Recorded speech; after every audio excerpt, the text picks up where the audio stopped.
اینه خونواده رپ فارسی.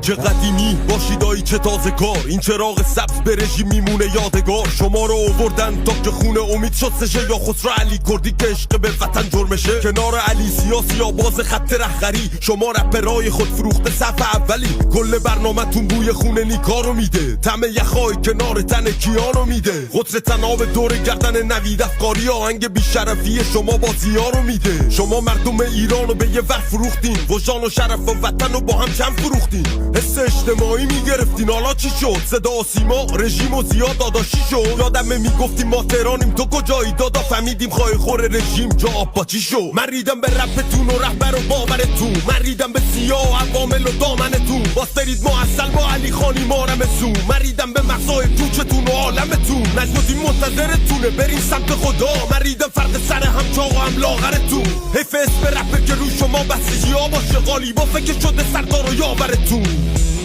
ممکنه خیلی حرف باشه ولی شما نگاه کنید امروز رپرای ایرانی واسطادن همه رپرای اونور رو خلاصه در دفاع از ایران از میدون خارج کردن. شما چطوری میتونستید اینا رو بیاری تو میدون؟